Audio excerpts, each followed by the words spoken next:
The internet now occupies a significant portion of the world's economic agenda.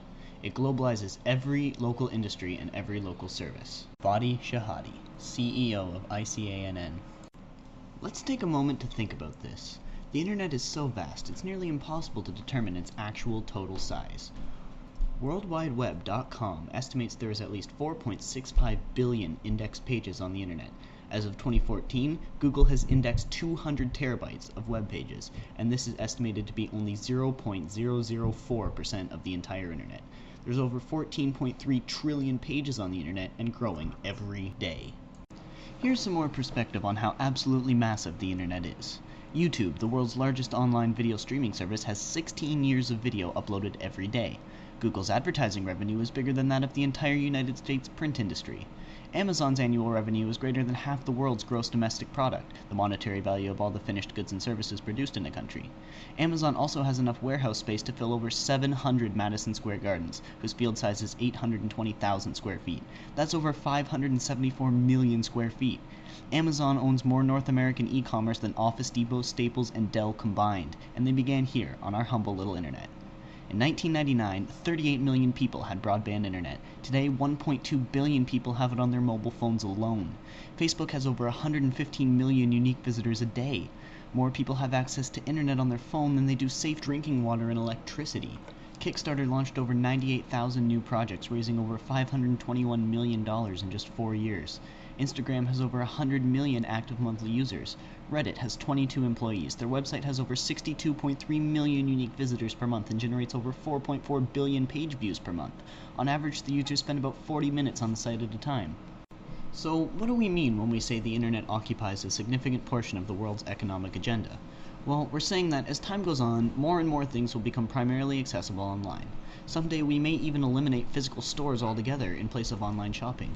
Google has been developing technologies to integrate into our everyday lives that could change how we live entirely, with automated cars that navigate themselves with GPS, to Google Glass, which allows us to be connected everywhere we go, share everything we see, and never lose connection to the World Wide Web, wherever we may roam. In fact, there's high-speed internet on the way up Mount Everest.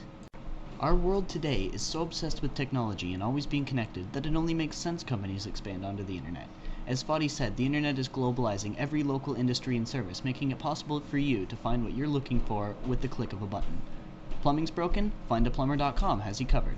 Need a ride but hate paying the insane taxi fees? Uber is an app designed just for you, letting local people drive you where you need to go for a fraction of the cost with one-tap rides, even allowing payment of your driver through your phone. With all the amazing things we're capable of doing with this technology, Fadi asks us one question: who governs the internet? If we can't agree on a common ground to govern one internet, the internet will fracture.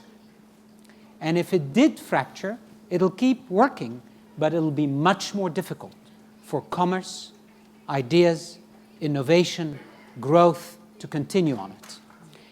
Is he correct? Does the internet need an overseer to continue forward with its immense structure growing every day? Most of our youth would argue, no, of course not.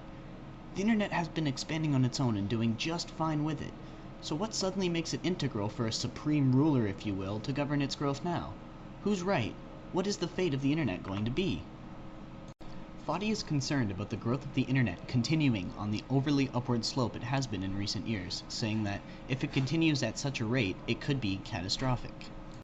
But why? Many have tried to initiate some form of control over the internet with the Stop Online Piracy Act, or SOPA, and many similar bills to be passed. The reason they never went through is because the internet isn't governed by anyone, so giving a country the ability to remove things from it would affect every other country involved, creating an imbalanced and unfair environment. If every country had this power, then the internet would never be able to develop at all, giving only access to the websites of already very large companies and services, disallowing any independent companies and developers to ever be noticed and create their brand, which is something the internet has been doing so well as of late. It's important to realize that, without governance, the internet could not function. Take into account website names. In order to avoid two websites having the same name, there is an organization called the International Corporation for Assigned Names and Numbers, which our friend Fadi is the CEO of. They decide who may use a name, although this is delegated down to regional organizations. Many countries, including Russia and China, are pushing for the International Telecommunications Union, an agency of the United Nations, to be given responsibility for internet governance. Their primary goal is to disable the United States from succeeding in future attempts at gaining power over most aspects of the internet. The internet is of such a vast size and complexity that it tends to grow more like a living organism than a series of interconnected networks, that whatever governance structure is put in place would need to accommodate this better. Instead of one entity controlling the internet, would it not be better to have a series of intercommunicating entities playing smaller roles in its growth and development?